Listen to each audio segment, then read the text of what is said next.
Agradeço à desembargadora federal Terezinha Caserta para fazer essa intervenção no projeto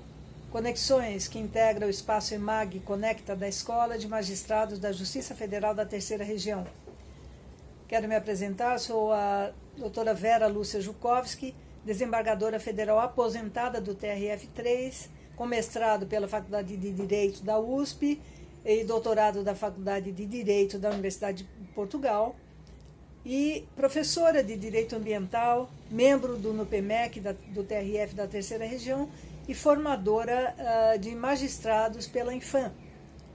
Considero essa iniciativa muito importante da EMAG para abrir um espaço de reflexão, no qual vou falar de maneira breve sobre impactos da pandemia na proteção do meio ambiente. Não há dúvida de que as questões que envolvem a proteção do meio ambiente nesses tempos de pandemia, principalmente em razão do coronavírus, são relevantes e estão vinculadas a aspectos sanitários, econômicos, sociais, culturais, etc. Dizem respeito a diversos aspectos, como a efetividade do direito à vida e à saúde, a tutela dos seres humanos e não humanos, da biodiversidade olhada holisticamente, dos direitos indígenas e de outros grupos vulneráveis, enfim, ao desenvolvimento sustentável e à busca do almejado Estado de direito, democrático de direito. A Constituição Federal de 1988 assegura o exercício dos direitos fundamentais, dentre eles o direito ao desenvolvimento, e adota princípios relativos à dignidade, à cidadania, à dignidade da pessoa humana, também aos valores sociais do trabalho e da livre iniciativa, do pluralismo político, além de garantir o desenvolvimento sustentável. De outro ângulo, a democracia requer a existência e o exercício da cidadania, ou seja, dos direitos políticos, e requer a participação popular na tomada de decisões de políticas públicas, mediante o processo legislativo e outros mecanismos, por exemplo, naquelas que dizem respeito à proteção do meio ambiente. E para essa participação é necessário que o direito à informação seja efetivo, mormente nessa difícil quadra de calamidade pública causada pelo coronavírus. E o acesso à informação está assegurado no artigo 5º da Constituição Federal e na Lei de Acesso à Informação. O Brasil é signatário de vários tratados e pactos internacionais em que se comprometeu com o desenvolvimento sustentável, como o acordo regional sobre acesso à informação, participação pública e acesso à justiça em assuntos ambientais na América Latina e no Caribe, o Acordo de Escazú de 2018, e que tem como escopo apoiar a aplicação do princípio 10 da Declaração do Rio, da ECO 92, que trata dos direitos de acesso à informação, participação pública e acesso à justiça em assuntos ambientais, também na Rio+20. O direito ao meio ambiente ecologicamente equilibrado é garantido pela Constituição Federal no artigo 225, e no âmbito infraconstitucional há inúmeros diplomas legislativos que cuidam da proteção do meio ambiente e da necessidade de compatibilização entre o desenvolvimento sustentável e o meio ambiente. Assim, a Lei da Política Nacional do Meio Ambiente, o novo Código Florestal, a Lei de Resíduos Sólidos, a Lei de Recursos Hídricos, várias leis. Bom, a preocupação com o desenvolvimento sustentável vem praticamente de forma mais consistente desde 1972, com a declaração da Conferência Mundial do Meio Ambiente em Estocolmo. E isso foi desenvolvido em 82, também a Assembleia Geral da ONU conceituou desenvolvimento sustentável, e na Declaração do Rio, na ECO 92,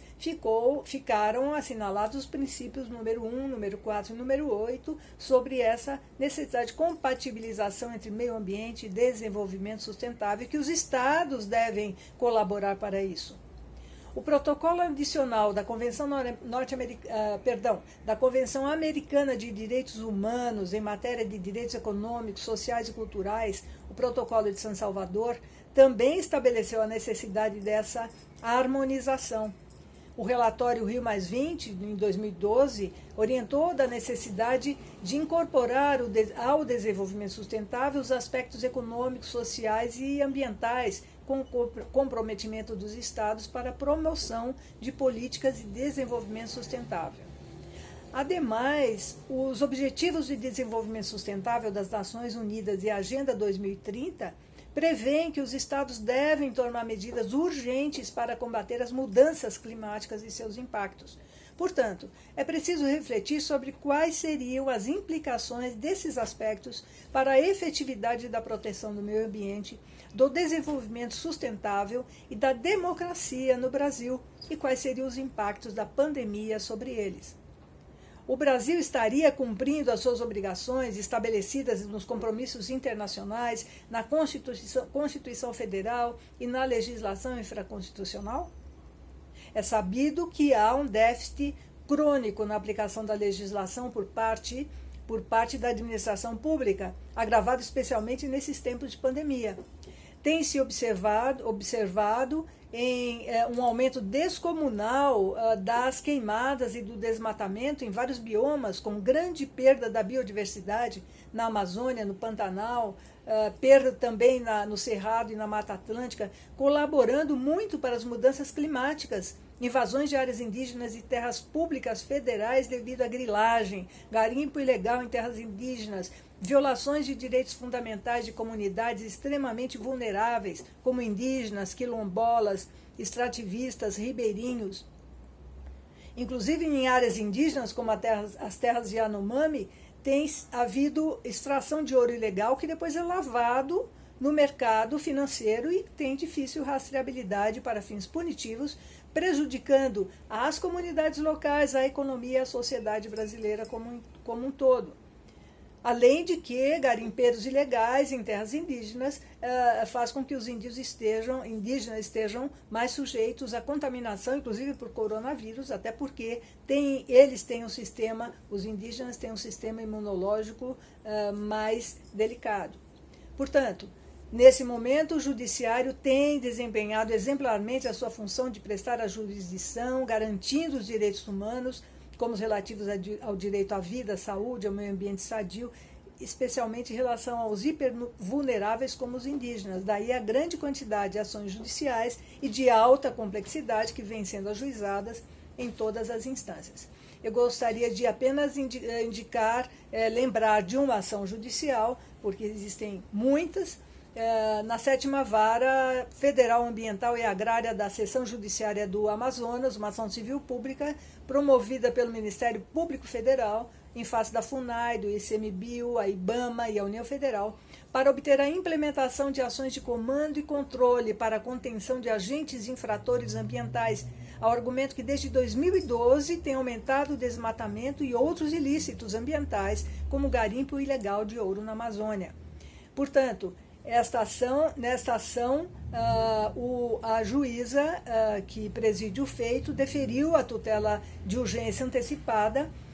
dentre vários argumentos, porque a exploração e a devastação da floresta que está ocorrendo e a omissão do poder público e dos órgãos federais incumbidos de fiscalizar, proteger a floresta e os povos indígenas são prejudiciais ao ecossistema, em curto prazo e também danosos à economia, à geração de empregos e renda. Portanto, os madeireiros ilegais, os garimpeiros ilegais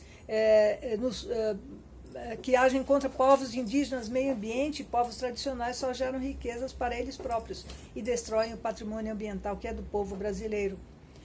Foram determinadas várias obrigações de fazer solidariamente em ações de comando e controle para contenção dos infratores ambientais e